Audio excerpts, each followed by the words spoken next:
So hello, it's nice that at least some of you could make it. And today I'm actually just going to wrap up a little bit about what we've been talking about in the last few classes. And I'm also going to keep it open at the end for us to actually have a discussion. So feel free to turn on your video, and we can just have a dialogue and a short interaction of sorts. So right here, I hope you can all see this, and let's start. Okay, so we're going to start with this prayer, and then I'm going to tell you why I chose this prayer for today's class. So you can just stay wherever you are. Either you can read out along the translation, or if you know the prayer, then please do join along. Staying wherever you are, allow your eyelids to close. And just taking a few long and deep breaths.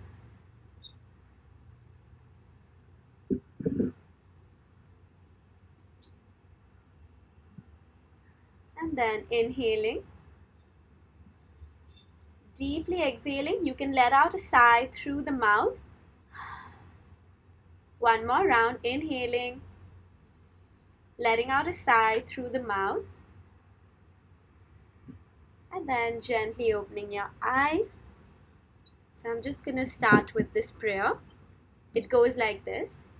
Kayena vacha manasendriya va buddhyatmana va pratakit svabhavat karomi adyat shakalam parasmai narayanai samarpayami.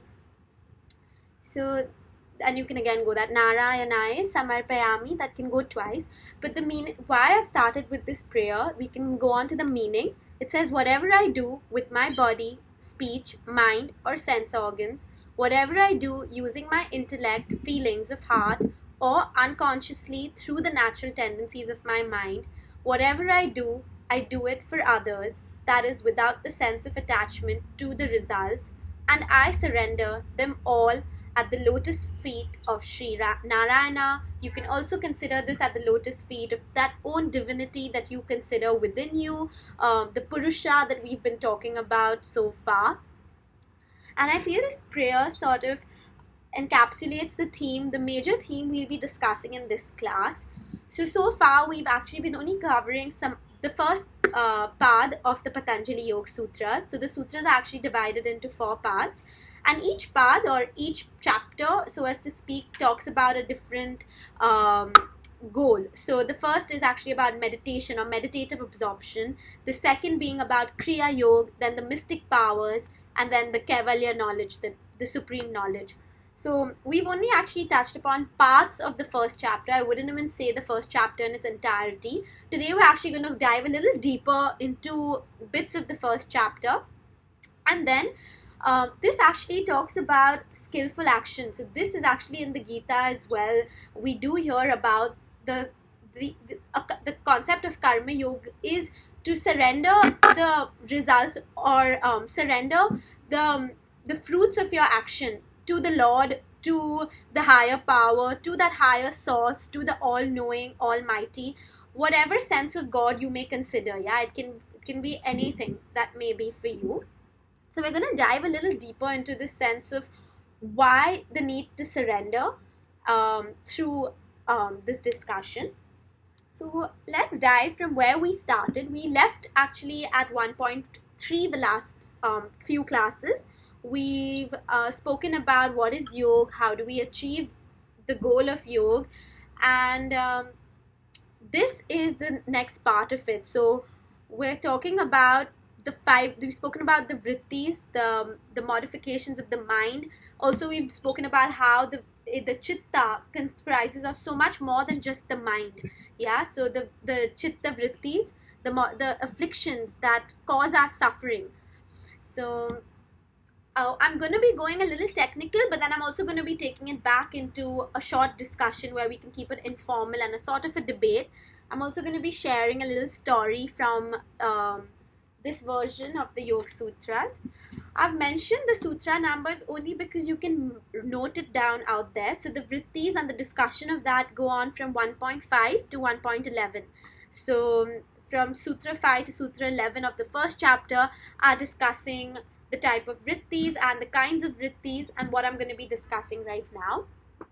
So firstly, why do we have the vrittis? Why do we have these afflictions?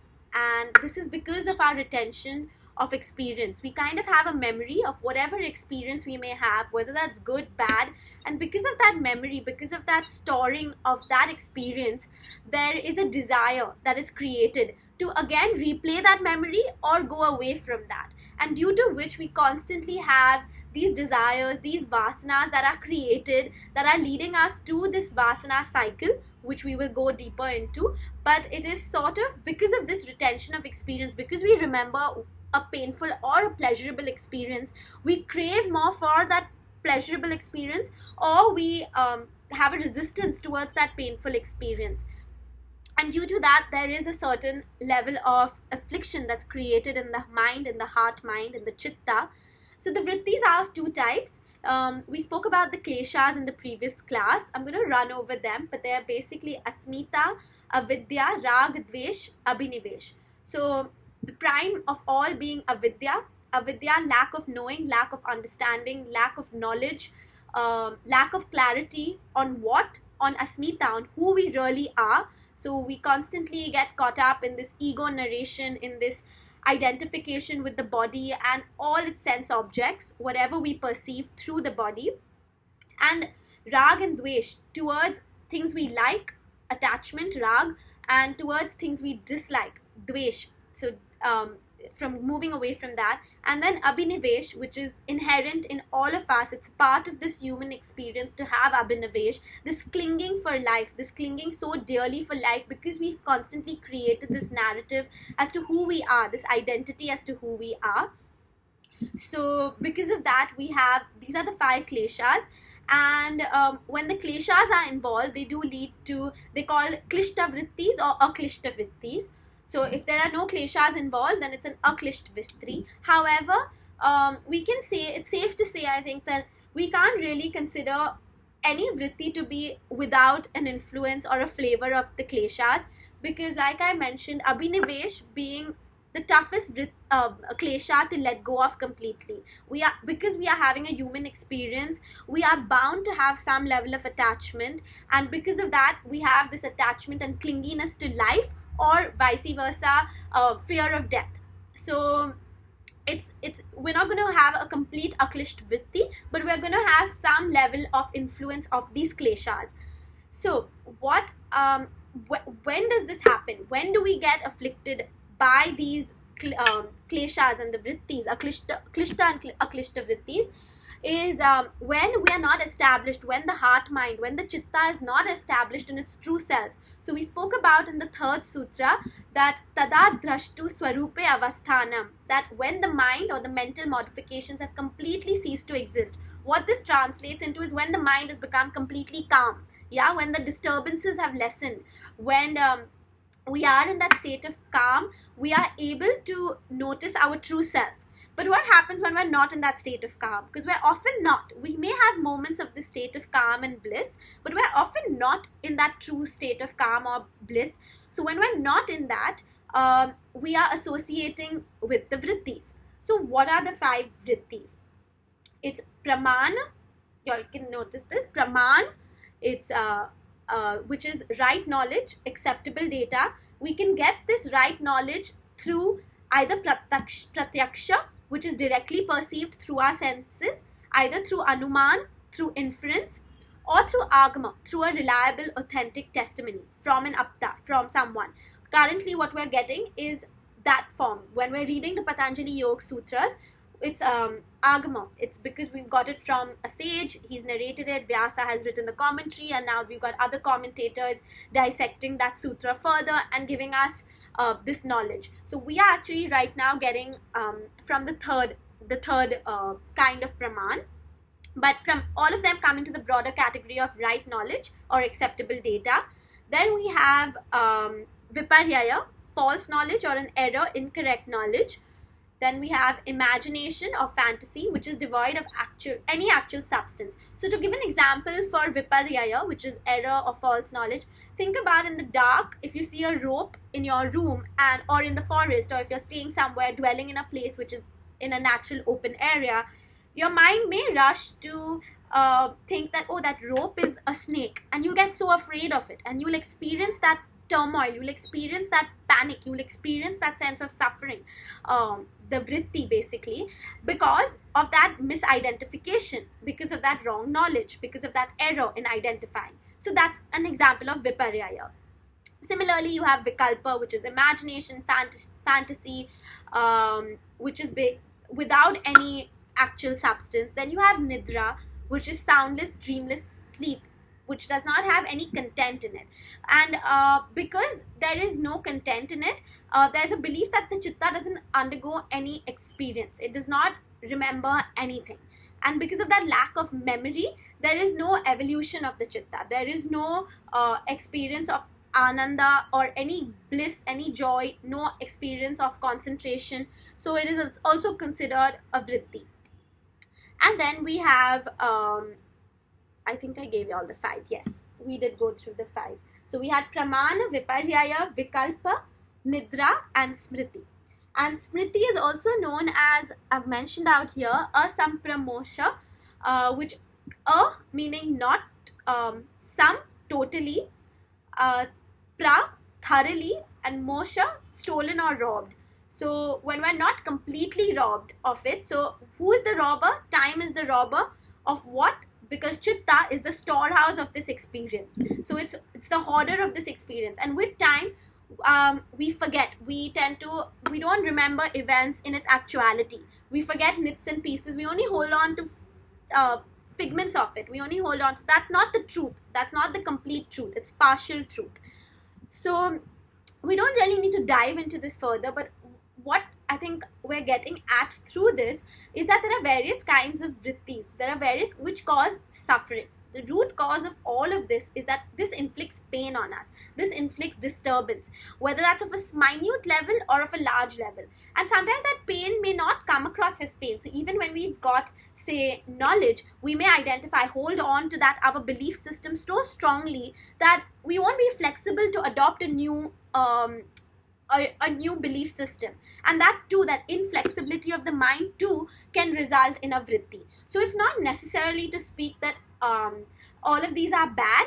They are, I would consider them that it's all ego creation, it's all identity creation, and that is bad, because ultimately we want to stop dwelling in this knowledge of the ahankar. We want to move on to the buddhi, that intellect that is governed by the cosmos, that higher knowing, that higher source, that higher self.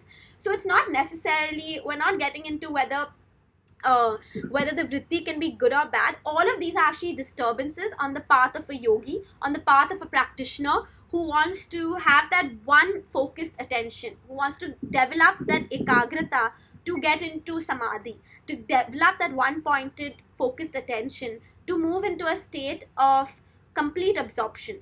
I'm going to translate, I'm loosely translating these so that you all can get a broader understanding of this.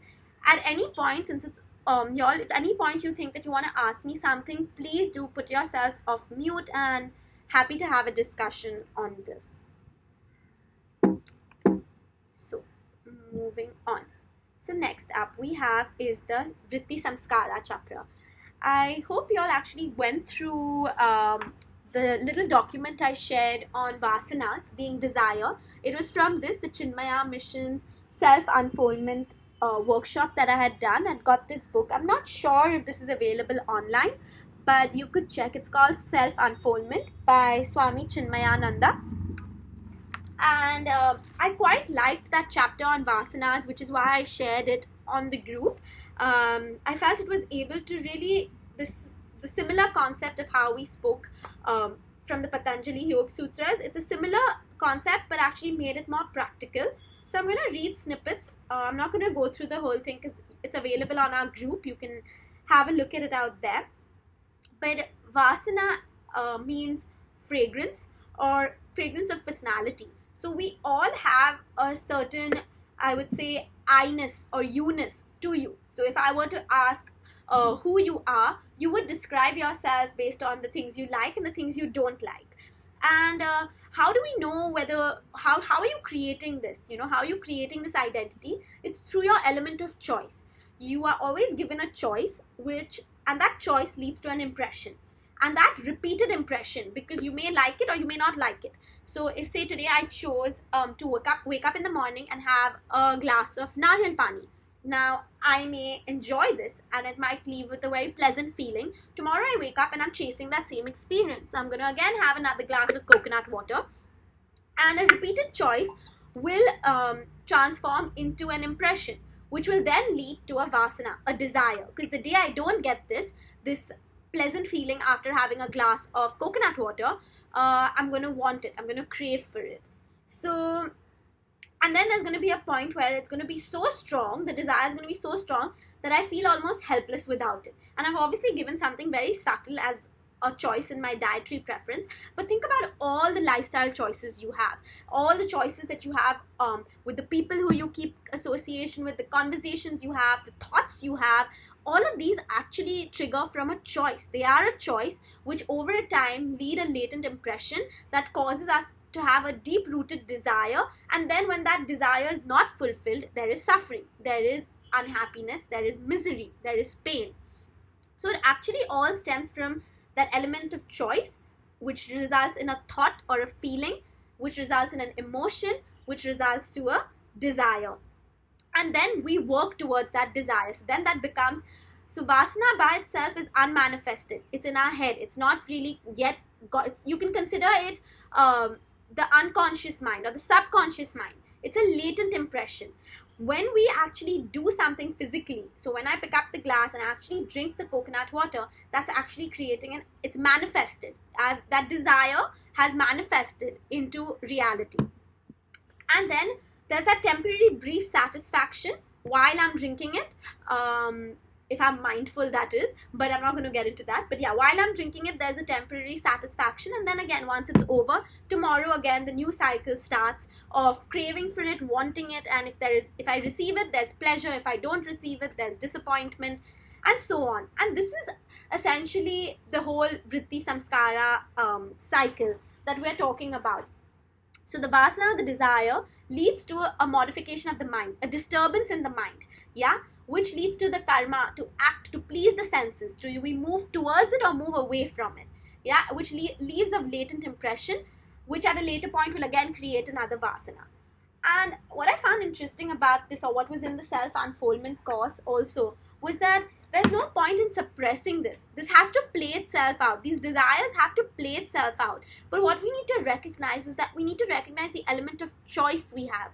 So recognizing that, okay, I'm going to do this. I'm going to probably enjoy my glass of water, but not allow ourselves to get so pulled down when this is not available. So not getting so deeply attached to that. Of course, enjoy it, but don't have this identification to it that, okay, Parmita, or for me, I would say, oh, Parmita is that girl who wakes up in the morning and has coconut water every day, and the day she doesn't have it, she is not Parmita anymore. So this is, again, I'm giving a very basic example, but this actually leads to everything. All our life choices, we identify so closely with it that we've forgotten that it's a choice, and now we've got so deeply attached to it that it's created this desire, this impression, and it's synonymous to who we are. So we do not create that separation from it, and this is that attachment that we formed with it, and which leads to a sense of delusion or moha, which allows us to forget, I would say, which reduces the discriminatory power. We cannot see ourselves for who we truly are. We're more than this, but we only get so attached to this small version of ourselves that causes us pain and suffering. So this is where we're getting at, even with the chitta vritti. Why are we trying to nirodh the chitta vrittis? Why is Patanjali saying that yoga is chitta vritti nirodha, that yoga is the nullifying or the nirodhaing of the vrittis? Why? Because these vrittis, these afflictions, are going to lead to suffering. And until and unless we don't learn to curb these or learn to tranquilize these, we're not going to experience bliss. We're not going to experience ananda. And when he's talking about bliss or ananda, he's talking about the more stable kind of ananda, not the ananda that we get or pleasure out of drinking a glass of coconut water from my previous example, but the everlasting kind of ananda that's always available to us through our samadhi, through our union with our higher self, through that connecting, through that coming together, the yajur, the yoga. So that's what we're talking about, that we want to free ourselves from this never-ending cycle, and that is the practice we're trying to create. How much, how often, that's as much as the practitioner can go into it, So it's not saying he's just laid out, Patanjali has just laid out a path, an eightfold path. He's telling you to follow that path so that the ultimate result is that we can have the nullifying of these vrittis, of these desires. And because I said that each of these have a latent impression, we already have a storehouse of these latent impressions. Whether we recognize it or not, we have so many desires that are constantly playing itself out. So instead of creating new desires, instead of being like, oh, I want this, I want that, I want that, try to let the existing desires play itself out and keep focusing your awareness on that higher self, on that Purusha, on that yoga, on that samadhi, whatever that may be. Right now, all of this may seem too, I would say, idealistic. Then do it on a smaller level, whatever that may be. Enjoy the sunset, whatever allows you to connect with that higher self. So that may be, for me recently, that's been enjoying the sunsets, looking out at the clouds, enjoying the rain, coloring in my mandala book, playing with my pet. So these are the forms, eating a lot of fresh, wholesome fruits. So whatever is that form for you to sort of give away that control from, your thoughts and not be so absorbed in them, not identify so deeply with them, and allow that buddhi. So moving from that ahankar to the buddhi being the higher, the intellect, which is able to discriminate, which is considered more sattvic, because it's able to discriminate, it's able to see between, you can say, the seer and the observer. So that this is that vritti samskara cycle. And when we dwell in this higher state, or what I'm calling the buddhi, over time we are able to move away from all the gunas. Like we mentioned, all of life, all of experience actually is a play of nothing but prakriti, which is the play of the gunas, the sattva, rajas and tamas. So that at that point we can establish in our own form. When we dwell more in the buddhi, we're able to actually establish in our own form, because the buddhi is of that discriminatory power. It can see through between the purusha and the prakriti, and that's when we can swarupe avasthanam. That is when 1.3 of the Yoga Sutra happens, which is what yoga means. So I'm actually going to now move away from the sutra and actually give you a little narration of a life experience. So when I was in Igatpuri in a Vipassana course, I remember very vividly there was this bulletin outside the dining hall that said, deeper the craving, deeper is the aversion, and deeper the aversion, deeper is the affliction. And at that point, that just stuck with me. I didn't know what that meant. I didn't know what to make of it. But often when I read the Yoga Sutras, I feel this is a similar message that's trying to come across, that's being conveyed. And it's essentially this sense of constantly being an observer. In our day, taking out those moments. It doesn't necessarily have to be on your mat. It doesn't necessarily have to be through a formal yoga practice. But of course, the limbs help. So doing asana, practicing the yamas or the niyamas, doing some breath work, or restraining your sensory, your senses towards sensory objects, pratyahar. These first 5 limbs actually help or assist in this experience. But I would say anything that allows you to take a step back. It could also be as simple as doing like just sleeping, taking a nap, and it helps us to feel refreshed and just reevaluate that situation that's caused us so much pain, or whatever that may be, to take that step away from the situation. Need to do that multiple times in the day. And I feel that's the practice of even Vipassana. For those of y'all that have already experienced that, Because when you actually sit with yourself, you realize there's so much actually happening without you even noticing. We're having so many thoughts in the day without even noticing, and we're kind of being a slave to our mind because we're allowing our thoughts to run wild and lead us in any direction. We wake up not feeling the best of ourselves. We might not, in the day, we might pick on a mood, and we don't realize it's all these thoughts. So taking that time out to sit with ourselves, assess our thoughts, not identify with them, because often there'll be happy thoughts. So they'll be like, oh, my birthday is coming up and I want to eat this and I want to do that and I want to do that. Again, creating new vasanas, new desires. And if those vasanas aren't fulfilled, I'm going to be not too happy, and again creating another cycle. But just noticing, what are we doing? What is the tendency of the mind? And I think that's when, over time, I started recognizing that we all actually are thought addicts, me included. And there are so many thoughts that are just constantly playing out, which are out of my imagination. There is no substance of reality. And this is going back to the vritti. It is the vikalpa. We just imagine situations. I would imagine a situation that, okay, I'm going to be doing this and that, whether it's a painful experience or whether it's a pleasurable experience. These are just thoughts, these are if it's a painful experience, it's the fear getting the worst of me. So if, say, my puppy is not feeling too well, my thoughts will immediately race to, is he not okay? Do I need to take him to a vet? Is there something serious? Could something happen? Is he going to be be taken away from me? And so forth. So I think what's important is that the mind constantly controls us. So trying to go back to the breath or come back to the body or to the moment, so that we take away that association with either the thoughts or whatever is happening externally, and take back our control, because we recognize in that we have a choice, and don't allow our latent impressions to play itself out.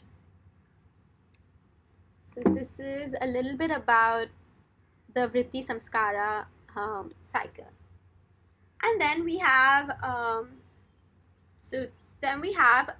do we achieve the tranquility of the mind. So I did narrate a few options that I do in my daily life, but what is Patanjali saying? How do we reach to this chitta vritti nirodha, cessation of the mental modifications of the chitta? So one is abhyasa. He gives actually 3 ways to do it. Abhyas, Vairagya being the 2 most important ones, and then Ishvara Pranidhan, surrendering to God, Ishvara. Again, God being that higher self. It can be, you can consider God to be that divinity, spark of divinity, seat of intuition within you, or you can consider it to be something external.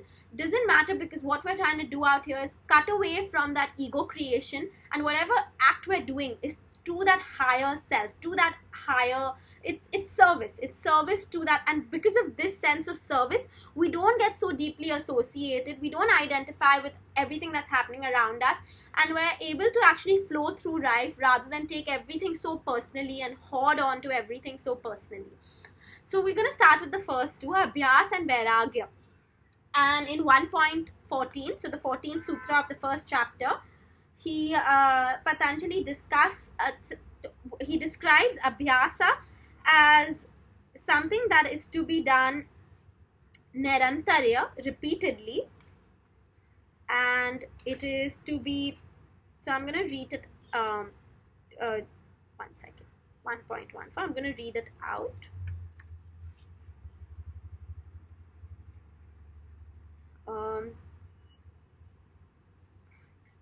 So Satu Dirgha Kala Nirantarya Satkara Savito Dhrada Bhumya. So it is, the practice becomes firmly established when it has been cultivated uninterruptedly, Nirantarya, with devotion over a long period of time. So we should have a satkara, a welcoming attitude. We should do it repeatedly over a period of time, and we should keep practicing the 8 limbs. So that is what will lead to, so abhyas is the way to lead to this. So keep doing abhyas every day, as often as possible. The second limb he talks about is vairagya. Vair meaning without or devoid of rag. Rag meaning, it's one of the kleshas as well. liking or attraction or attachment. So without attachment, without attraction, so the sense of cultivating detachment. So this whole thing that I was just talking about in Vipassana, taking a step back, trying to be an observer, see things for as they are, go beyond the I am, And I feel one thing that really helps, if you all are someone who enjoy philosophical debates and discussion, I would say try going through this book. It is quite heavy, but if you can go through it, it is a modern spiritual classic, if I may say so, and it is known as I Am That by Sri Nisargadatta Maharaj, and it's a conversation between the guru and the disciple, all leading to who we really are, and that's something that cannot be encapsulated through words. So it's repeated over and over again through many different dialogues and discussions. We reach to that sense of just I am, not I am Parmita, I am a dog lover, I'm a pet mom, I am a raw vegan food lover, I am a yoga teacher, not what comes after that, just I am. And the more we dwell in this, we're able to allow that vivek khyati, that knowledge, that discriminatory knowledge to dwell, to surface. So, okay, so now we're going to move on to what the stages of vairagya and this inward journey of samadhi, which is actually what the first chapter is known. It's known as meditative absorption. So it's samadhi path.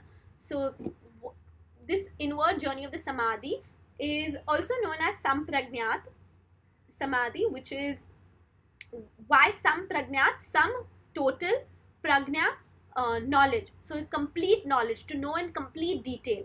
So these are the 4 stages of absorption. We can have first, the deeper the absorption, the deeper you'll go from one stage to another stage to another stage to another stage.